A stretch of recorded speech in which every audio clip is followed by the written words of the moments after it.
RKB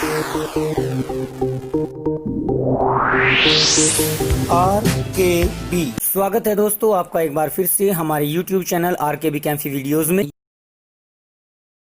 कक्षा 11 के परमाणु संरचना चैप्टर में हमने पिछली वीडियो में आपको परमाणु के मूल कण, इलेक्ट्रॉन, प्रोटॉन और न्यूट्रॉन आदि के बारे में एक सारणी के द्वारा जानकारी दी थी। तो आइए अब इसका आगे का टॉपिक लेकर चलते हैं, जिसमें हम सबसे पहले कह सकते हैं द्रव्य या पदार्थ की वैद्युत प्रकृति। वैद्युत अर्थात विद्युत जो होता है उसके सापेक्ष पदार्थ की प्रकृति क्या होती है।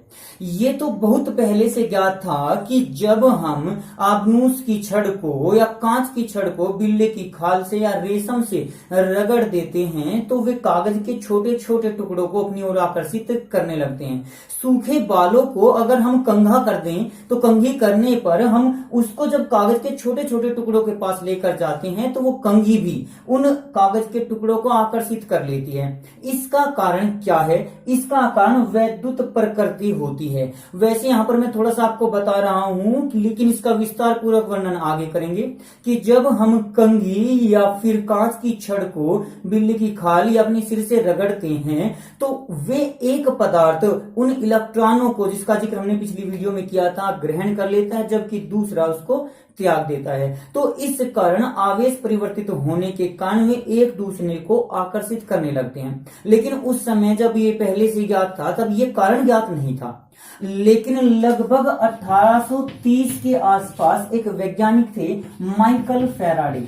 उन माइकल फैराडे ने एक प्रयोग किया जो कि आप लोग कक्षा 12 में भी पढ़ोगे, फिजिक्स में भी पढ़ोगे, कि जब हम किसी विलयन में विद्युत धारा, बिजली प्रवाहित करते हैं तो फिर वो हमें एक नए पदार्थ का निर्माण करके दे देती है। जैसे कि घरों में यूज होने वाली जो बैटरी है, लेड स्टोरेज बैटरी, जो बैटरा होता है इन्वर्टर के साथ लगा हुआ, उसमें हम H2SO4 रखते हैं। तो जब उसमें हम बिजली डालते हैं, बिजली प्रवाहित करते हैं, तो वो H2SO4 उस बिजली को अपने अंदर संचित कर लेता है, इकट्ठी कर लेता है। लेकिन बिजली चले जाने पर हम इन्वर्टर के द्वारा उस पदार्थ से फिर हम ऊर्जा का प्रयोग, वैद्युत ऊर्जा का प्रयोग कर लेते हैं। यानी द्रव्य में वैद्युत होती है और वैद्युत के द्वारा द्रव्य को प्राप्त किया जा सकता है।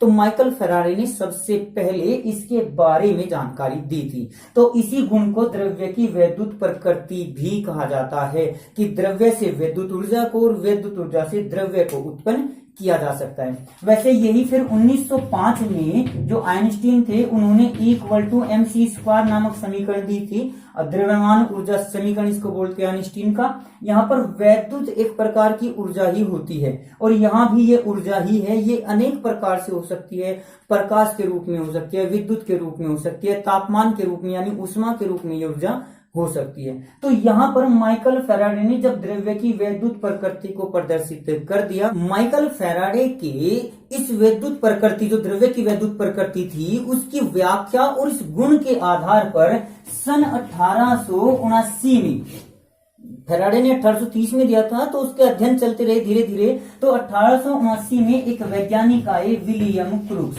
विलियम क्रूक्स ने भी अपना एक अध्ययन किया।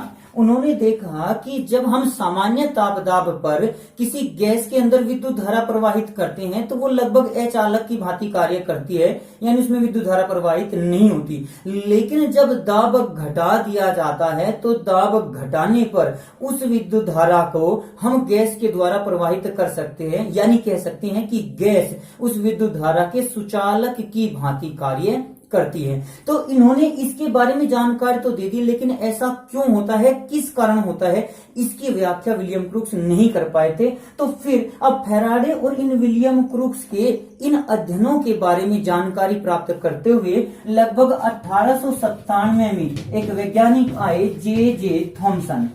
इन जे थॉमसन ने अपना एक प्रयोग किया और उसके आधार पर इन्होंने कैथोड किरणों की खोज की, कैथोड किरणों की खोज, और जिसे फिर बाद में नाम इलेक्ट्रॉन भी दिया गया। तो हमारा जो नेक्स्ट टॉपिक वो है वो कैथोड किरणों की खोज या इलेक्ट्रॉन की खोज, यही हमारा नेक्स्ट टॉपिक है। अब इसके बारे में हम किस प्रकार से लिख सकते हैं वो आपको पहले बता रहा हूं, समझा दूंगा उसके बाद में। देखिए, जब भी हम आपको ये वीडियो पढ़ा रहे हैं, मैंने आपको पिछली वीडियोस में भी कहा है कि आप हमारे इस पढ़ाए हुए के नोट्स भी जरूर तैयार करें। जिस प्रकार से लिखना होता है मैं आपको बोलकर वो भी बताता हूं, बाकी एक्सप्लेन करता रहता हूं। तो हमारा हेडिंग है कैथोड किरणों की खोज या इलेक्ट्रॉन की खोज। इसमें आप लिखेंगे कि सन 1897 में जे थॉमसन ने एक विद्युत विसर्जन नलिका में बहुत कम दाब पर उच्च विभव प्रवाहित किया, विद्युत धारा प्रवाहित की, जिसके कारण उन्होंने इस नलिका के अंदर एक चमक देखी। अब उस चमक का कारण जो इन्होंने व्याख्या की वो एक विशेष प्रकार की किरणें थी, जिन किरणों को कैथोड किरणें कहा गया, क्योंकि इनकी उत्पत्ति कैथोड से हुई थी। अब यहां तक तो आपको लिखना है, लेकिन अब इस बारे में जितनी जानकारी है मैं आपको समझा रहा हूं। देखिए, इस प्रकार की कांच की ट्यूब होती थी जिसको विद्युत विसर्जन नलिका कहा जाता था। यहां पर इन्होंने निर्वात उत्पन्न कर दिया। निर्वात उत्पन्न करने के बाद बहुत कम दाब हो जाएगा, क्योंकि वायुमंडल का दाब भी एक वायुमंडल माना जाता है सामान्य दाब। तो जब इसमें निर्वात संक्शन पंप, चूसक पंप जो होता है, उसके द्वारा जब इसके अंदर की हवा हम निकाल देंगे तो यहाँ पर निर्वात उत्पन्न हो जाएगा, और इस गैस के अंदर और इस नली के अंदर निर्वात उत्पन्न होने के पश्चात उन्होंने 2 इलेक्ट्रोड लगा दिए। एक को कह दिया उन्होंने कैथोड और एक को नाम दिया गया एनोड, जो कि विद्युत के अंदर होते ही हैं। एनोड होता है आपका पॉजिटिव और कैथोड होता है आपका नेगेटिव। जब इसके अंदर उन्होंने बहुत अधिक विद्युत धारा प्रवाहित की, लगभग 10,000 वोल्टेज, इतनी वोल्टेज जब इन्होंने इसके अंदर प्रवाहित की तो उन्होंने नलिका के अंदर एक चमक देखी। अब उसका चमक का कारण क्या था? उन्होंने देखा कि इसमें से कैथोड में से कुछ किरणें निकलती हैं और इन किरणों के कारण ही वो चमक उत्पन्न हुई, और कैथोड से निकलने के कारण इन किरणों को कैथोड किरणें कहा गया। बाद में इनके बारे में अध्ययन किया गया। धीरे धीरे जब इनका अध्ययन किया गया तो पाया गया कि एक विशेष कणों से मिलकर बनी होती हैं, जिन पर ऋणावेश होता है, और इन कणों को इलेक्ट्रॉन कहा गया। अब आपके दिमाग में आ रहा होगा कि किरणें, जैसे सूरज से चलने वाली किरणें हमें दिखाई नहीं देती, सूर्य के प्रकाश की किरणें, और इसी प्रकार से बल्ब से भी प्रकाश उत्पन्न होता है, वहां भी किरणें हमें दिखाई नहीं देती। तो हमने यहाँ पर इंडिकेट इसको कर दिया। तो इसको कैसे पता चला था थॉमसन को कि ये किरणें कैथोड से ही निकली? इसकी जानकारी किस प्रकार से हुई? तो देखिए, इसके बारे में जानकारी प्राप्त करने के लिए हम कुछ सामान्य नियमों का ही अध्ययन कर सकते हैं। जैसे कि जब हम सूरज के सामने खड़े होते हैं, सूरज अगर हमारे सामने है तो हमारे पीछे की ओर हमारी छाया उत्पन्न होती है। इससे पता लगा सकते हैं कि सूर्य किस ओर है। इसी प्रकार से बल्ब की स्थिति को भी, अगर हमारा बल्ब दाईं ओर है तो हमारी छाया बाईं ओर बनेगी। तो इस प्रकार से हम इस आधार पर इन किरणों की जानकारी भी प्राप्त कर सकते हैं। इसी आधार पर हम इनको कह सकते हैं कैथोड किरणों के गुण। तो कैथोड किरणों के गुणों के आधार पर हम बता सकते हैं कि ये किरणें कैथोड से ही उत्पन्न हुई हैं। वो किस प्रकार से? इसमें सबसे पहला गुण हम ले सकते हैं कि ये किरणें सदैव सीधी रेखा में चलती हैं। अब इनका कैसे पता चलेगा कि सीधी रेखा में चलती हैं? तो इनके सामने अगर हम किसी प्रकार की कोई वस्तु रख दें तो फिर ये उसकी छाया उत्पन्न कर देती हैं। यहां पर इसकी छाया उत्पन्न हो जाएगी इस प्रकार से। तो छाया इस वस्तु के अपोजिट साइड में, पीछे की साइड में उत्पन्न हुई, तो हम कह सकते हैं कि ये किरणें कैथोड की ओर से निकली। अगर ये छाया इस दिशा में होती तो हम कह सकते थे कि ये किरणें एनोड से निकलती हैं। तो इनकी जानकारी कुछ इस प्रकार से पता चलती है। दूसरा गुण यही है, इसी आधार पर हम कह सकते हैं कि ये सीधी रेखा में जो चली हैं। अब जैसे हम सूरज की गर्मी से बच जाते हैं, छाता लगाकर धूप से बच सकते हैं, लेकिन अगर सूरज की किरणें सीधी न चलती तो हम जैसे छाता लगाते हैं तो सीधी न चलकर वे छाते पर गिरती, उसके बाद छाते के साथ साथ सीधी आकर फिर हमारे साथ जो छाता का डंडा होता है उसके द्वारा हमारे पास तक आ सकती थी। लेकिन वे मुड़ती नहीं, जहां सीधी आई और अगर किसी सरफेस से टकराई तो वे वहां पर समाप्त हो जाती हैं। इसी प्रकार से ये किरणें भी यहाँ पर टकराकर समाप्त हुई, आगे नहीं निकलेंगी। तो इस आधार पर कह सकते हैं छाया उत्पन्न करने के कारण कि ये किरणें सीधी रेखा में चलती हैं, और चूंकि छाया कैथोड से विपरीत दिशा में उत्पन्न होती है, इस कारण ये किरणें कैथोड से ही उत्पन्न होती हैं। दूसरा गुण कह सकते हैं कि ये किरणें चमक उत्पन्न करती हैं, जिसके द्वारा इनके सामने इनके बारे में जानकारी प्राप्त हुई थी। तो ये किरणें जब यहाँ से निकलकर कांच की दीवार पर टकराती हैं सामने दूर की ओर, तो ये यहाँ पर चमक उत्पन्न कर देती हैं, जिसको हम प्रतिदीप्ति भी कह देते हैं। यानी हम कह सकते हैं कि कैथोड किरणें प्रतिदीप्ति प्रदर्शित करती हैं, जिस कारण ये फोटोग्राफिक प्लेट को भी प्रभावित कर देती हैं। जो कैमरे की रील है वो रोशनी में आकर समाप्त हो जाती है, खराब हो जाती है। तो जब ये किरणें चमक उत्पन्न करती हैं तो ये फोटोग्राफिक प्लेट को भी प्रभावित कर देती हैं। अब एक और कहा जा सकता है कि इन किरणों में गतिज ऊर्जा होती है। गतिज ऊर्जा, जैसे मैंने आपको भी बताया है कि कैथोड किरणें इलेक्ट्रॉनों से मिलकर बनी होती हैं, और इलेक्ट्रॉन एक प्रकार का कण है। कण वस्तु द्रव्य है, द्रव्य है तो इसके अंदर द्रव्यमान भी होगा, और द्रव्यमान है तो इसके अंदर 1/2 mv² से गतिज ऊर्जा भी होगी। कोई भी वस्तु जिसके अंदर गति हो और वो द्रव्यमान रखता हो तो उसके अंदर गतिज ऊर्जा अवश्य होगी। अब इसके बारे में कैसे बताया जा सकता है कि इनके अंदर गतिज ऊर्जा होती है नहीं? जब इन किरणों के सामने हम एक फ्री व्हील रखते हैं, एक पहिया, हल्का पहिया रख देते हैं, तो वो इस प्रकार से घूमना स्टार्ट कर देगा। जब रुका हुआ पहिया घूमता है, गति करता है, तो उसके अंदर गतिज ऊर्जा होगी। वो गतिज ऊर्जा कहां से आई? जब इस पर ये कैथोड किरणें पड़ी, कैथोड किरणों के गिरने के पश्चात ये पहिया घूमना स्टार्ट करता है। यानी जो कैथोड किरणों की ऊर्जा है वो इस पहिए के अंदर आई। अब कैथोड किरणों में अगर गतिज ऊर्जा है तो उसके अंदर द्रव्य भी जरूर है, अर्थात ये किरणें बहुत छोटे छोटे सूक्ष्म कणों से मिलकर बनी होती हैं, जिन्हें नाम इलेक्ट्रॉन दिया गया। कैथोड पर ऋणावेश होता है तो इन किरणों पर भी ऋणावेश होता है, लेकिन इसका पता कैसे चलता है कि जब हम इन कैथोड किरणों के मार्ग में कहीं रास्ते में एक नेगेटिव आवेश रख दें और एक पॉजिटिव आवेश रख दें, तो ये किरणें पॉजिटिव की ओर को मुड़ जाती हैं। चूंकि इन पर नेगेटिव आवेश है और ये पॉजिटिव, तो विपरीत आवेश में आकर्षण होने के कारण ये किरणें मुड़ जाती हैं। तो इससे पता चलता है कि इलेक्ट्रॉन पर ऋण आवेश होता है। यहाँ पर मैं एक क्वेश्चन आपसे करना चाहूंगा कि क्या होगा जब यहाँ पर ये नेगेटिव आवेश ना हो, तो ये किरणें किस ओर मुड़ेंगी? या पॉजिटिव की ओर को जाएंगी या सीधे निकल जाएंगी? इसके बारे में आप सोचिए। वीडियो को पॉज करें, क्योंकि इसके बाद मैं आपको जवाब साथ के साथ दे रहा हूं, लेकिन आप उससे पहले अपना जवाब बनाने की कोशिश करें कि जब यहाँ पॉजिटिव है, नेगेटिव नहीं है, तो ये किरणें किस ओर जाएंगी?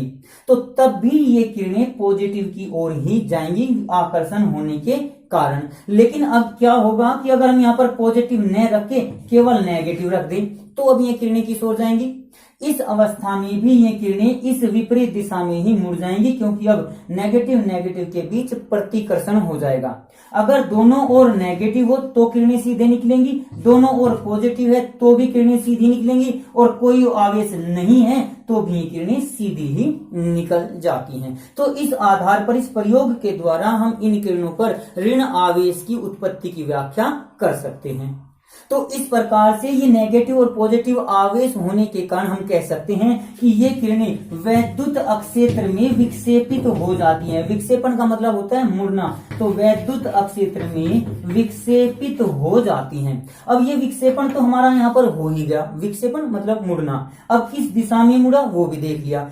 अब एक बात और कह सकते हैं कि वैद्युत के साथ साथ ये किरणें चुंबकीय क्षेत्र में भी विक्षेपित होंगी। अब चुंबकीय क्षेत्र में किस ओर को विक्षेपित होंगी? जैसे देखिए नेगेटिव था तो ये पॉजिटिव की ओर विक्षेपित हुई। अगर यहाँ पॉजिटिव हो जाएगा तो वो नेगेटिव की ओर विक्षेपित हो जाएंगी। तो पॉजिटिव और नेगेटिव तो हो गए हमारे वैद्युत क्षेत्र में। चुंबक की ओर जो होता है वो नॉर्थ पोल और साउथ पोल होता है चुंबक के।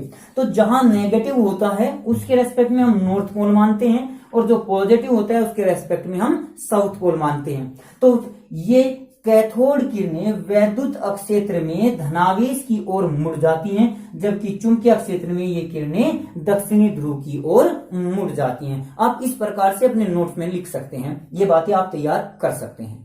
ये किरणें जब निकलती हैं बहुत तेजी से निकलती हैं, तो इनके अंदर भेदन क्षमता भी होती है। यानी ये किसी सीट को, चादर को, जैसे लोहे की चादर अगर ले लें, लगभग 0.1 सेंटीमीटर मोटी भी हम ले सकते हैं, तो ये उनके आर पार निकल सकती हैं। तो कह सकते हैं कि इनके अंदर भेदन क्षमता होती है। तो इस आधार पर हमने ये कुछ गुण आपको कैथोड किरणों के बताए। अब एक पॉइंट और लेकर चलते हैं, कैथोड किरणों की उत्पत्ति। कैथोड किरणों की उत्पत्ति।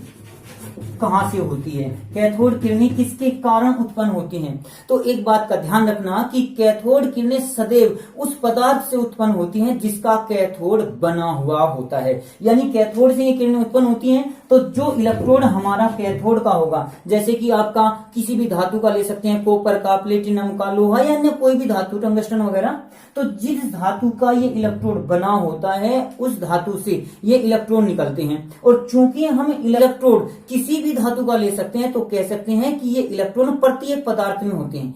प्रत्येक पदार्थ, प्रत्येक तत्व, प्रत्येक कण के अंदर, तत्व के अंदर ये कण होते हैं। तो इस आधार पर कहा जा सकता है कि इलेक्ट्रॉन प्रति एक पदार्थ का अनिवार्य घटक है, जिसका द्रव्यमान हाइड्रोजन परमाणु के द्रव्यमान का 1/1837वां भाग होता है। और इसे हम -1 से प्रदर्शित करते हैं और इस पर ऋण आवेश होता है। ये आपकी एक इलेक्ट्रॉन की परिभाषा हो गई, जिसको मैं दोबारा बता रहा हूं। इलेक्ट्रॉन परमाणु का अनिवार्य घटक है, जिसका द्रव्यमान हाइड्रोजन परमाणु के द्रव्यमान का 1/1837वां भाग होता है और इस पर ऋणावेश होता है। इसे -1 से प्रदर्शित कर देते हैं। यानी इस पर आवेश -1 और इसका सापेक्ष भार जो होता है वो लगभग 0 होता है, जैसे कि हमने पिछली टेबल में भी आपको बताया था। जिस पर इकाई ऋणावेश यानी -1.6 गुणा 10⁻⁻19 कूलाम आवेश उपस्थित होता है। इस आवेश को हम मूल आवेश भी कह सकते हैं और इसे ही केवल ई से प्रदर्शित कर सकते हैं। यानी कहीं भी अगर ई लिखा हुआ है तो उसका मतलब है -1.6 गुणा 10⁻⁻19 कूलाम। हम इस बात को ध्यान रख सकते हैं। तो इस चैप्टर का अब शेष बचा हुआ भाग हम आपको आगे की वीडियो में प्रस्तुत करेंगे। तो आज की वीडियो के लिए धन्यवाद। आज की वीडियो में बस इतना ही। अगली वीडियो प्राप्त करने के लिए हमारे चैनल को सब्सक्राइब करें, वीडियो को लाइक करें और अगर वीडियो अच्छी लगे तो कमेंट्स करें और दोस्तों को भी शेयर करें।